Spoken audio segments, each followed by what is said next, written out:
Hello everyone, it's Brave here again. Welcome to my channel. I hope everyone out there is having a great day or night wherever you are in the world. God bless you and give you the strength to get through any difficulties and hardships that you're going through. I'm so sorry for anyone going through any pain or loss or grief or trauma. You know, this world is a very cruel, horrible, dark place. But, you know, please pray to God and his angels for strength to give you the power and the strength to overcome the trauma and the pain you're going through, whether it's past or present, whether it's external things, you know, people who you haven't even done anything to trying to bother you because they're jealous or pathetic or miserable, and misery loves company.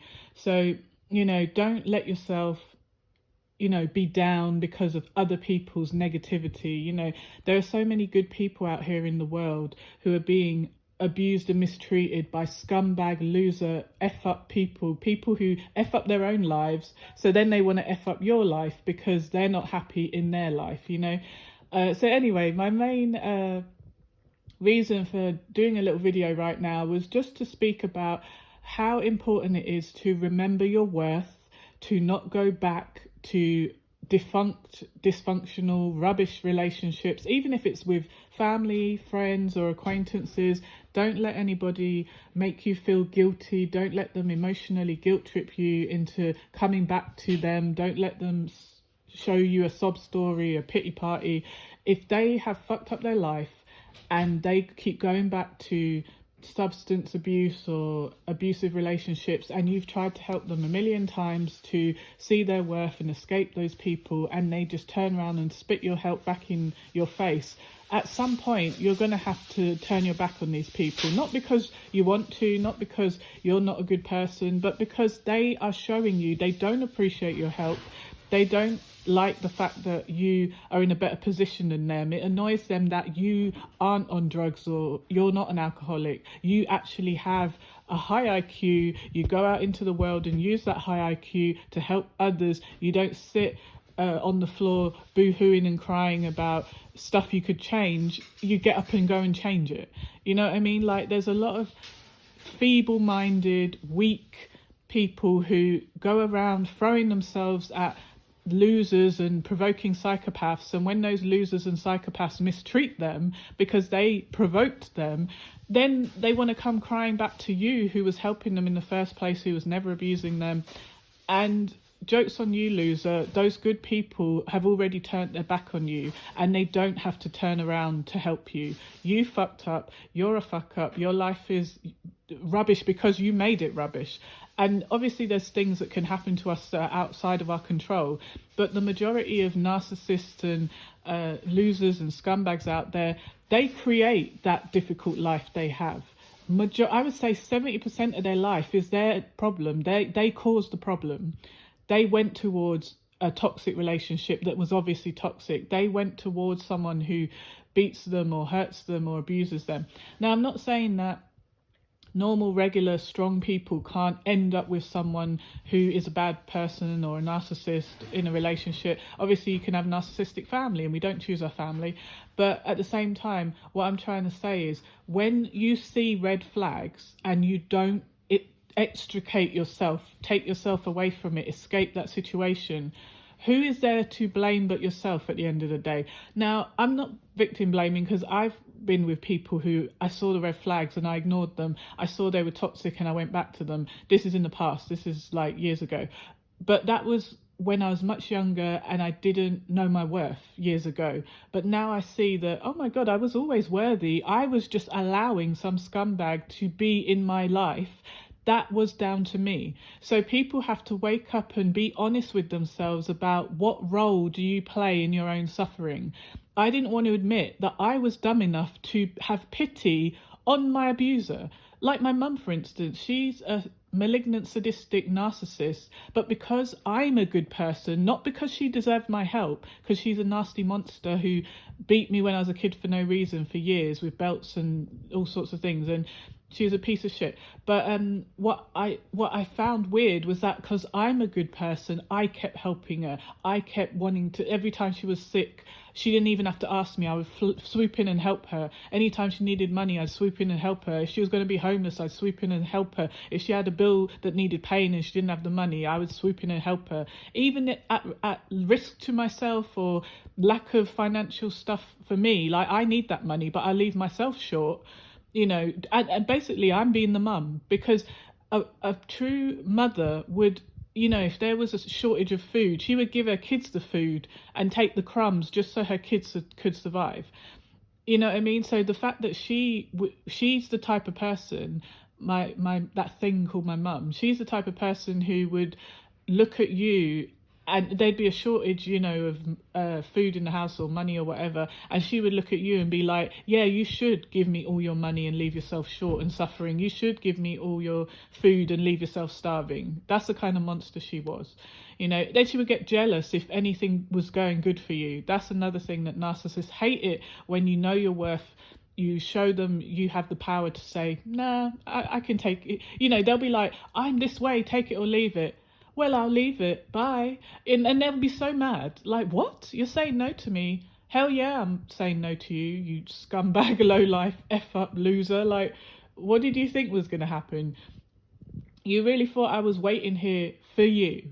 I mean, you can't even sort your fucking life out. Why the hell would I want to be around some low IQ loser like you? There are so many people like that who have come in and out of my life trying to anchor me, weigh me down with their burdens, their responsibilities. And there were times when I looked at their sad, pathetic life and went, oh, I feel so sorry for them. Let me help them. Let me help them. But then only to find out they're the one anchoring themselves down on purpose because they're a nutcase. You know what I mean? If someone's got narcissistic personality disorder, they are going to want to hurt the good people. Anyone who tries to get close to them, anyone who tries to show them friendship or love or anything, even family members, they will always go out of their way to hurt you. And sometimes they'll do it sneaky. So you'll think they love you and want to support you and care about you. But then you find out they're the one that stopped you getting that job because they went behind your back and told the boss something bad about you, a lie. They gossip to people you don't even know, which is really funny to me. That how do you think I care? I mean, why do you think I care if you tell some strangers I don't know lies about me? Because I don't even fucking know them. Like, what the fuck? Like, how am I going to be affected by you telling a bunch of hillbilly inbred strangers that I don't know lies about me? That is really funny to me. When that was shown to me in a vision, how certain people who I used to try and be kind to, and they're a sick narcissist with severe narcissistic personality disorder. This loser thought he was in control, and it made me laugh because I was like, look at this loser. This loser's thrown himself at any hillbilly, dirty, STD filled dumpster, and then he comes running back in my direction thinking that I'm interested. I was like, hell no, I don't want you and your STD filled mouth and your STD filled carcass. You could go far away, thank you very much. I could ring you, but I don't want to. I could contact you, but I don't want to. So you are not good enough for me. You have a low IQ. You were never a Marine or in the army. You lied about that. You lied about having a job. You lied about having money, all these stupid things. And I was still trying to help this person, even though it all came out that they were just lying about their whole life, lying about what people had done to them, lying about their family, lying. Oh my God, like, it is so sad to see how people would sell you a sob story, and if they see you have empathy and you're kind, they'll use it against you. Because instead of thinking, oh, thank you for being, for not laughing at my pain and being kind, but they know they will laugh at your pain. They know they don't care about you or your suffering. They will hear you talk about your triggers and your pain, and they will trigger your pain on purpose. That is an enemy. How is that not an enemy? If you tell someone some of the worst stuff that had been done to you, and they try to recreate that for you, to re-traumatize you, they're hoping you feel hurt, humiliated, sad, whatever. So yeah, it's really funny to me how low in the dirt these people are, And yet you reach down and say, hey, give me your hand, I'll pull you up. And they want to pull you down in the dirt. They want to pull you down the well so that you can be broken and miserable too. They're the type of person who would encourage you to take drugs when you've never touched drugs in your life, but they're an addict, or they're on they're alcohol, they're addicted to alcohol. They will try and make you what they are, even though they hate themselves. Like, I remember there was a time when this guy, he was one of my older sister's ex-boyfriends, so he was still a friend of the family long after they broke up. So I was about, let me think, 18 when I met him. Like, I'd met him once when I was 10, and then I hadn't seen him for all that time until I was 18. So I bumped into him recognizing who he was. He didn't recognize me because I was 10 when I last saw him, and now I'm 18. So he just thinks, who's this young lady talking to me? So I'm explaining, my sister is so and so, like, do you remember we used to live here across the road from you? And he's like, oh yeah, oh, I remember your sister, of course, my ex. He's like, I don't remember you though. And I was like, oh, well, I was 10 when you last saw me. He was like, oh, that explains it. And he's like, he's like, wow, look at you, tell me about your life. And I'm telling him, all the success. Even though I was just 18, I had managed to achieve a lot of stuff, because even though I came from a rubbish working class family full of rubbish, sadistic, violent monsters, I was very intelligent. My IQ my IQ is high. I'm very intelligent. I'm very kind. I go out of my way to help others. So I had already achieved a lot academically, even just at 18. And I had plans that I've achieved now. But back then I was at the beginning of my, trying to set up, all the studying that was going to fulfill my career. So then I was proud of myself. So I'm telling him, because he asked about my life, and I'm saying, I achieved this and I didn't think I'd do it, but I was really glad I did. And it was hard, but it's worth it, blah, blah, blah. So here this loser now. Now, I used to look up to him because he was a fireman. So in our community, firemen are looked up to. Doctors, nurses, firemen, sometimes paramedics. They should be looked up to, but like not as much as firemen. I think there's this weird idea that firemen risk their lives more than paramedics, I think, because obviously they've got to run into so I wouldn't say it's a weird idea, but yes, it's like paramedics still put their life at risk, because when they go somewhere they might have to do stuff that might put them at risk. But yes, when I think about it, a fireman is at more risk, obviously. Yeah, I would say that. So then anyway, this fireman who I looked up to, and he's much older than me. So I'm 18 and he's like 17, 18 years older. So I'm looking up to him like an uncle, he's kind of youngish in his spirit. So I wouldn't say I looked up to him like a dad, but because it's like my older sister's, I had a huge age gap from my older sister. And so to me, it's more like an older brother, an older cousin, an older uncle.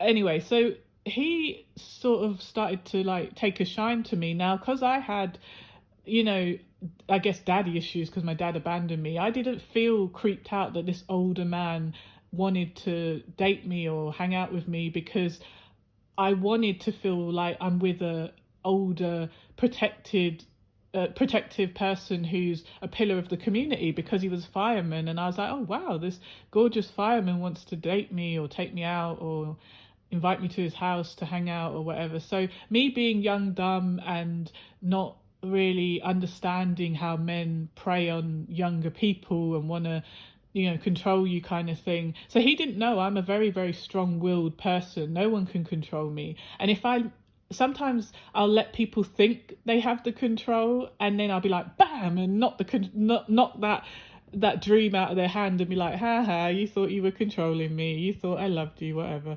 Like, no, not tricking people to love me, that's not true. But yeah, I might let people think they have the power, when really I'm watching your behavior, I'm testing you, and you're not passing the test, and I'm keeping notes. So then anyway, he had a big Kawasaki motorcycle. He always had motorcycles, and it was kind of sexy. Like, wow, he's a fireman. He rides motorcycles. He's tall. he wasn't really good looking in the face. Thinking now, me as I like people now, I wouldn't find him attractive now. But back then, I wasn't really thinking about how he looked in the face. When I say, oh, a gorgeous fireman, it was more the idea of him was gorgeous. Like, he's a fireman, he rides motorbikes. He had a lot of banter. What we call banter in England is like gift of the gab or sexy charm, a little bit, might say something saucy or dirty, but you kind of, it's funny, anyway. So then I was just always talking about my sister, like, oh, so you and her were together, and what was it like when you were together? Why didn't you get married? What happened? And he was like, oh, no, I don't want to talk about her. I want to talk about you. So I'm like, oh, okay, what do you want to talk about? And I remember he was like talking all sexy because we were at his house alone. And I didn't know at the time he was still married. I thought, because I remember I heard he got married, but I assumed he must live alone, because why would he invite me to his house? But this is in the daytime. He worked nights and his wife worked in the daytime. So I had no idea that this married man is inviting me to his house in the middle of the day where his neighbours were watching, nosy neighbours were twitching the curtains and watching, and then they told his wife that, oh my God, like, your husband brought this young woman to the house. We don't know why, but we're just letting you know. So then she used that in the divorce, that, he's got women coming to his house and probably cheating with them, even though I didn't do anything with him. He did ask, but I was like, no, I'm not interested in you in that way. I see you like an older cousin, uncle, whatever. So that probably offended him, that I wasn't interested in him, bruised his stupid ego, I suppose. But I wasn't trying to be rude. I was just like, the idea of him was sexy or whatever. That's why I wanted to hang around with him, I suppose. But then another time he invited me round to his house, and in my mind I thought, well, I made it clear I don't want anything sexual with him, so I felt safe just going around there, right?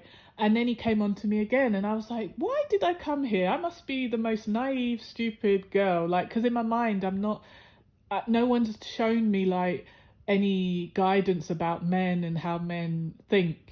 All I've had is a dumb narcissistic mum who never had a good relationship with men, and she was a single mum, so the men just came and went. There wasn't any good, reliable men around to give you that advice that, hey, men will trick you, hey, men will say anything, some men are liars, blah blah blah. Yeah, so not saying all men are like creepy losers who trick women, but majority are, unfortunately. So not saying women are any better. Some women are total bastards too. Anyway, but yeah, so then he came on to me and I wasn't having it.